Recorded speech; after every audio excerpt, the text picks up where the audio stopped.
wanted to show you guys what they look like because some of them go on for quite a while. It's really dark. It's kind of creepy, actually.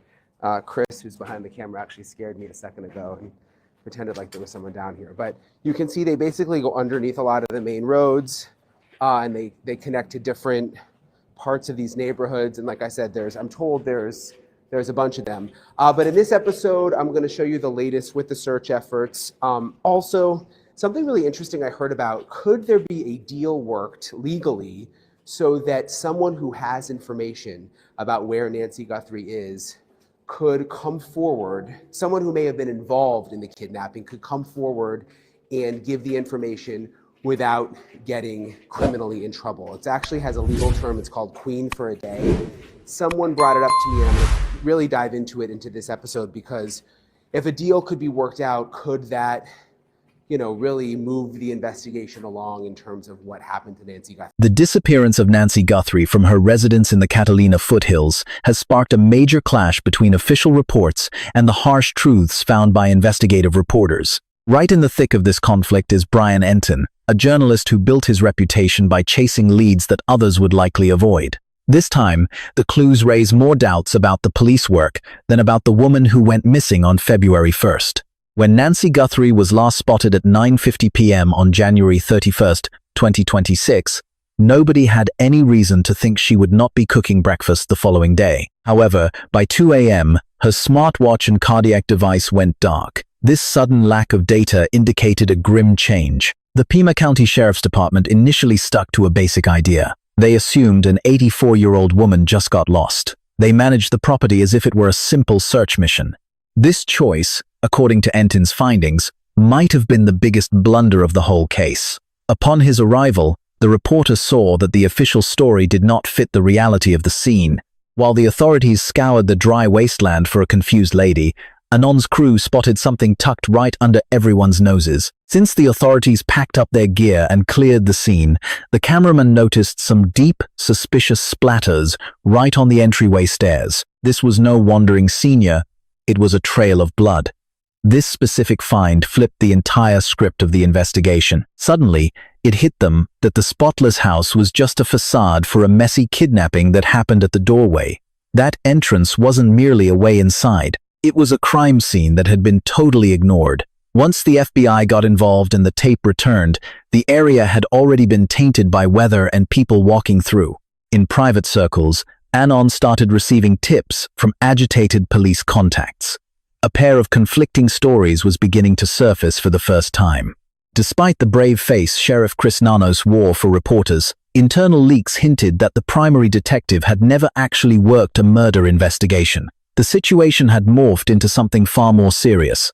The agency's honesty was put to the ultimate test while the entire country observed. Even as the bounty hit $1 million and calendar pages kept turning, the silence coming from the foothills grew deafening, leaving the relatives and the city waiting for a resolution that seemed to vanish with every police error. As the sun started setting behind the Santa Catalina range, the shadows in Nancy's neighborhood felt long and full of secrets. Both the detectives and the general public wondered how a defenseless woman was snatched from a gated community, while not a single person living nearby noticed anything happening. While driving those curvy mountain paths, Brian Entin started scrutinizing the heavy gates that failed to keep her safe and the electronic security that someone had successfully compromised. A terrifying piece of evidence came to light early in the probe regarding the specific security devices intended to safeguard the 84-year-old woman. Her house had a Nest camera system, but when her kids showed up to see her on February 1st, the front camera was gone. Someone had not just turned it off, they tore it off the wall. This planned sabotage pointed to a level of planning that proved she did not just wander away. If Nancy was just lost and confused, she would not have known how to disable her own home security. Entin's reporting showed a scary timeline.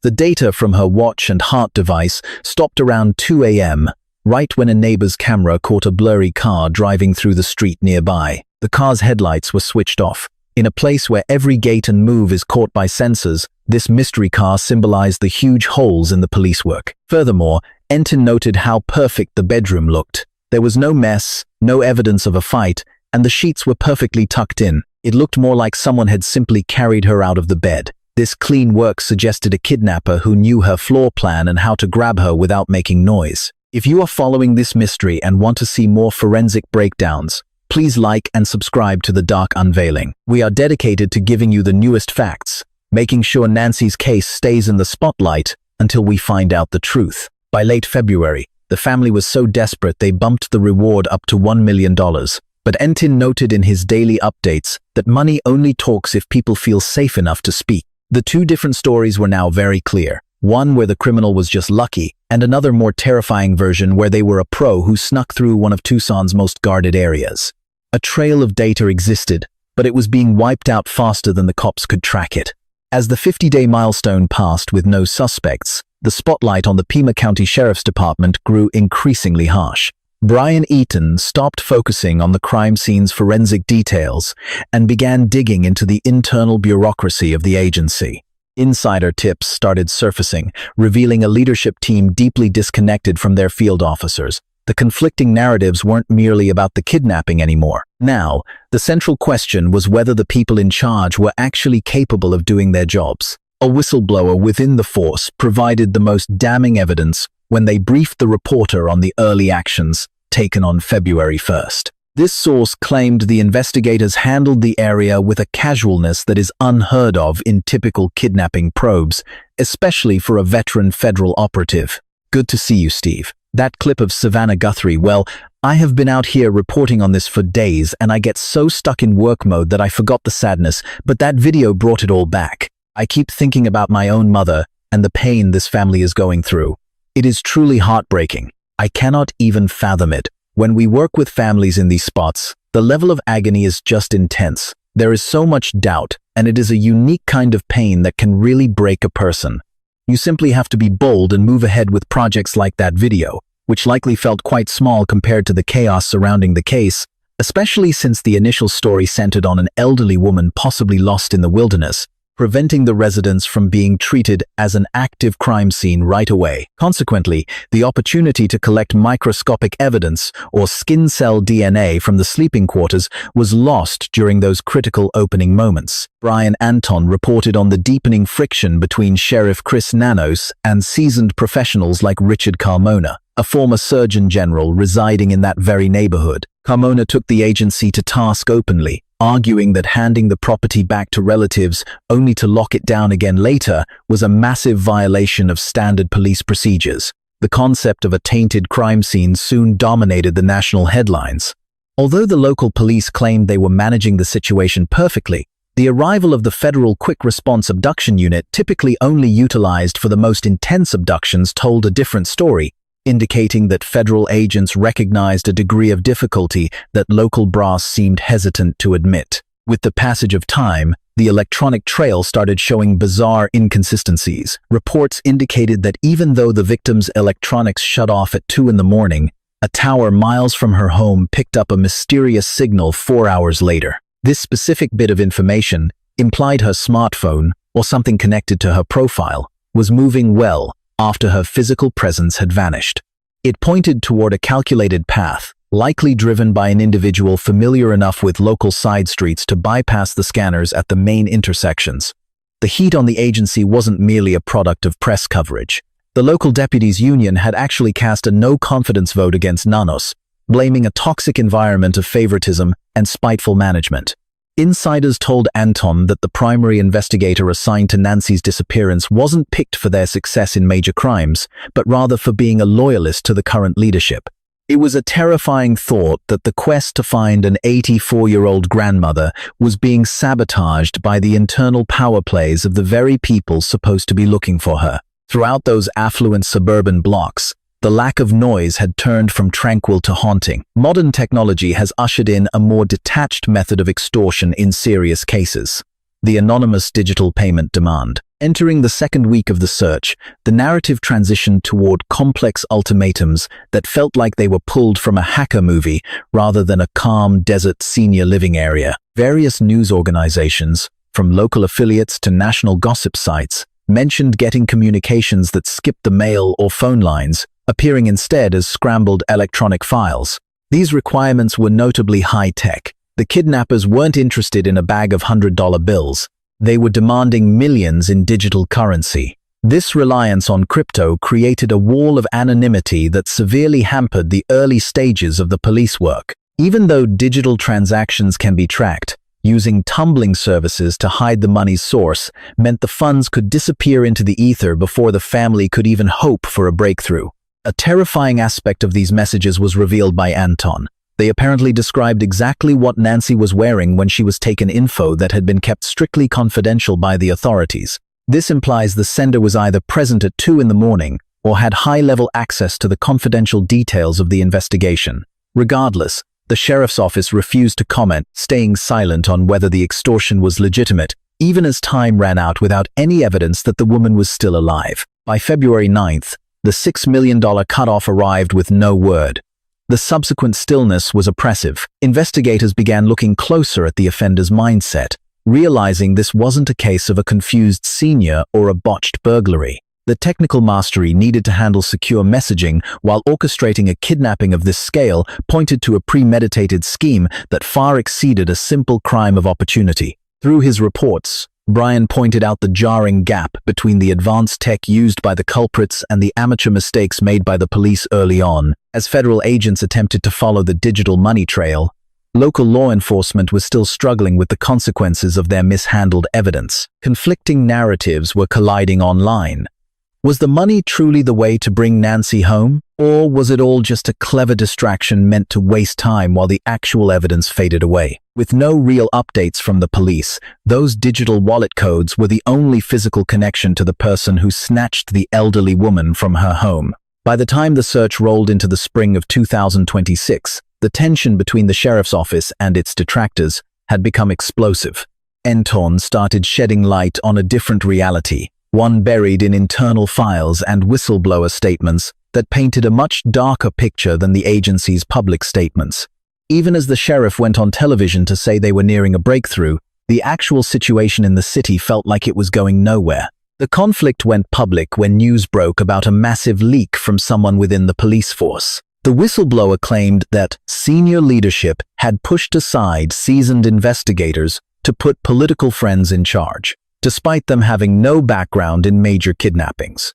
It came out through Brian's reporting that the person running the search at the start had zero history of leading a murder or abduction case.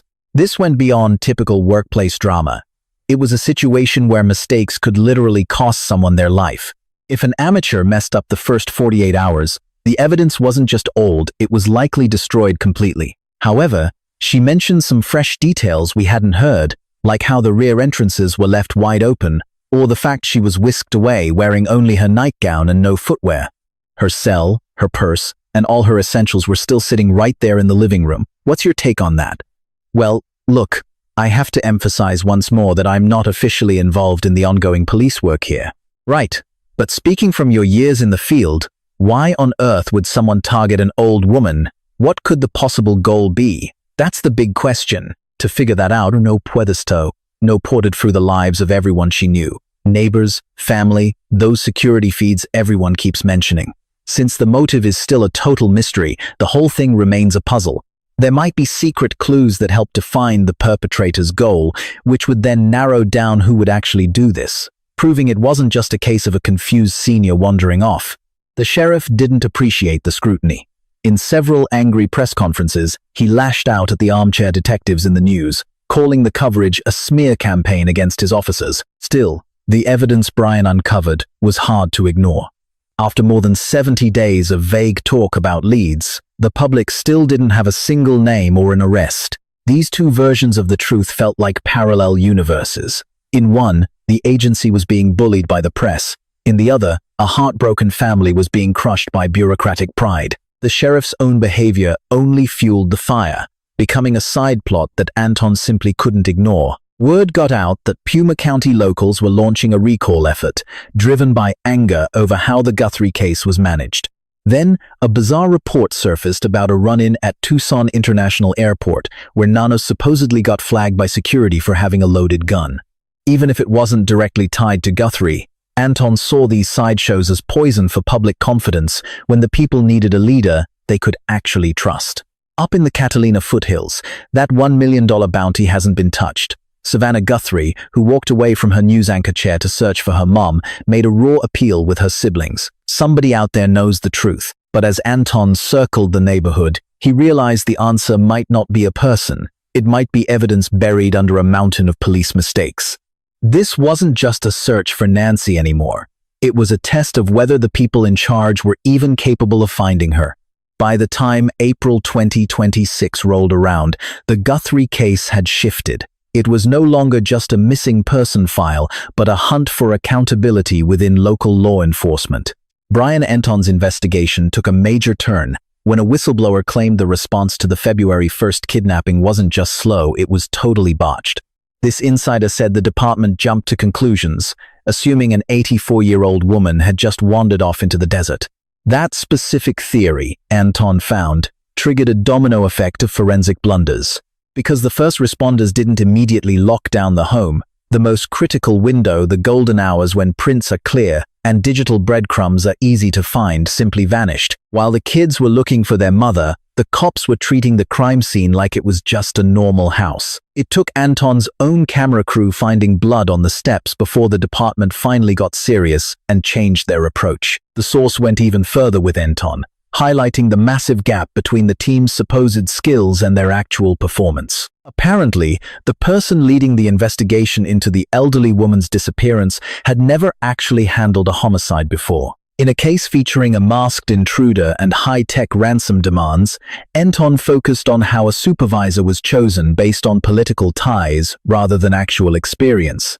Spirits at the station were reportedly in the gutter, with veteran detectives feeling humiliated by how poorly the case was being handled in public.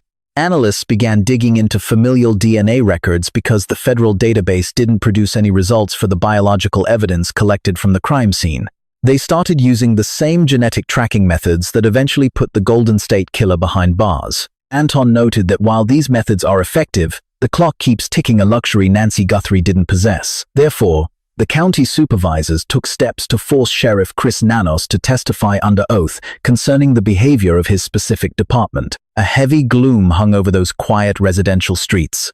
That cloaked individual from the video was still just a phantom, and the spotless home remained a silent observer to a puzzle that the official report was clearly struggling to explain. Once the probe reached its third month in April 2026, the tech and biological clues that looked so promising earlier started feeling like a maze with no way out. Brian Entin's coverage centered on the most promising lead, the crypto trail left behind by the kidnappers.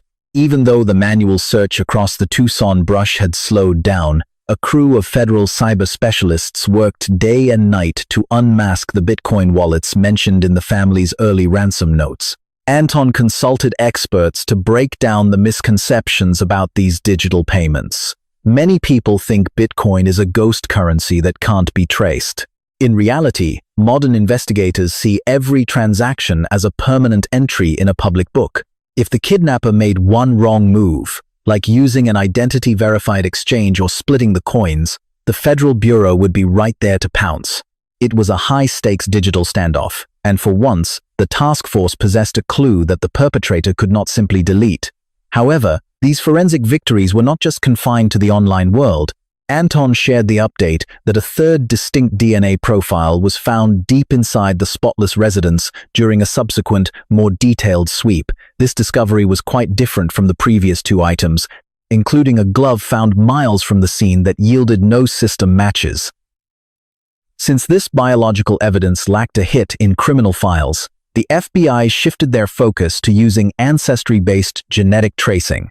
This strategy, involving the use of public family tree databases to find relatives, gave investigators a real chance to finally put a name to the man from the porch. Still, as Entin pointed out, this technical progress was being hampered by the constant drama in Puma County. Meanwhile, Sheriff Chris Nanos was busy defending his record against fresh waves of public outcry after reports emerged of his own legal issues. Specifically, a supposed incident involving a gun at an airport. The public was left asking if the sheriff was focused on Nancy or just trying to survive his own scandals. Savannah Guthrie posted a gut-wrenching video, looking exhausted but determined. She reminded everyone that her mom needs her meds and can't survive out there on her own. Entin's reporting kept that human element front and center, reminding us that behind the code and the DNA was an 84-year-old woman running out of time. That $1 million reward is still on the table, waiting for the one person who knows what the computers can't find. As we hit the 100-day mark in April 2026, the Nancy Guthrie case has become a perfect example of two conflicting realities. On the surface, the sheriff's office describes a massive, well-funded search that's just one lucky break away from a resolution. But the investigative reality shows a string of early errors, a failed theory about a wandering senior that wasted time, a lead detective with zero experience, and a contaminated scene that required the feds to step in and fix. The trail left behind, from the silent pacemaker to the encrypted ransom demands, is as complex as it is freezing cold. While the FBI digs through blockchain data and family trees, the Catalina foothills remain hauntingly quiet. That masked prowler caught on the security footage right before the unit was torn down has become something far more dangerous. He is a phantom who stripped away the local police's credibility and exposed just how vulnerable this wealthy neighborhood truly was. 84-year-old Nancy Guthrie, whose health is failing more with each passing hour, has turned into a massive national debate regarding legal ethics, police skill, and the influence of modern technology. The $1 million bounty put up by her kin is a loud cry for that single human lead that can cut through all the complex code and genetic sequences. This case has shifted away from the physical searches in the sand and toward a public trial where the department's high-ranking officials are being judged for their lack of progress. To stay in the loop about every new lab result and the classified info that the authorities are hiding, make sure you follow and subscribe to The Dark Unveiling. Our team is going to track every lead until the end to ensure that the hunt for Nancy Guthrie and the facts of the case never leave the headlines. As April 2026 begins, we are still obsessed with that final electronic signal. There is still a lingering belief that somewhere deep within the mountain of digital logs and forensic samples, a specific name will eventually surface. For the time being, that spotless residence in Tucson remains a quiet testament to a missing soul caught in the gap between official statements and actual proof. The investigation into Nancy Guthrie is ongoing, but the opportunity to bring her home in one piece is fading fast as the sun continues to drop over the Arizona landscape. The story of Nancy Guthrie is not just a chilling true crime case, it is a powerful reminder of how fragile safety, truth, and justice can be when human error and silence intersect. At its core, this case teaches us one of the most critical lessons. The first moments matter. In any crisis, whether it is a crime, an emergency, or a personal turning point, how we respond in the beginning can shape everything that follows. The early assumption that Nancy had simply wandered off did more than delay the investigation. It may have cost irreplaceable evidence, precious time, and possibly even a life. This reminds us that complacency and assumptions are often more dangerous than the unknown itself. Another painful lesson lies in accountability. Systems are only as strong as the people who lead them. When leadership prioritizes comfort, politics, or ego over competence and truth, the consequences ripple outward, affecting not just outcomes, but trust. In Nancy's case, the growing gap between official statements and investigative reality created a second tragedy, a loss of public confidence. And once trust is broken, it becomes incredibly difficult to restore. But beyond institutions, this story speaks deeply about human courage and silence. Somewhere, someone may know something, yet fear of consequences, of involvement, of speaking out can keep the truth buried. The idea of a legal pathway, like a queen for a day agreement, highlights a powerful truth. Sometimes justice requires not just punishment, but opportunity and opening for people to step forward without fear. It reminds us that truth often depends on whether people feel safe enough to tell it. There is also a haunting contrast between technology and humanity. Despite advanced tools, DNA analysis, digital tracking, blockchain forensics, the case remains unresolved. It shows that while technology can illuminate paths, it cannot replace human judgment, urgency, or integrity. Data can guide us, but it is people who must act on it correctly and in time. Most importantly, this story reminds us of the human cost behind every headline. Nancy Guthrie is not just a name in a report. She is a mother, a grandmother, a person who depended on routine, care, and the safety of her home. Her family's pain, the uncertainty, the waiting, the fading hope is something no system can measure, but everyone can feel. It forces us to look beyond the mystery and see the emotional reality. Every unsolved case leaves behind a wound that does not heal. In the end, the lesson is clear. Justice is not automatic. It depends on vigilance, responsibility, and courage from investigators, from institutions, and from ordinary people. Because sometimes, the truth is not hidden in complex data or distant places. Sometimes, it is waiting for someone to finally speak.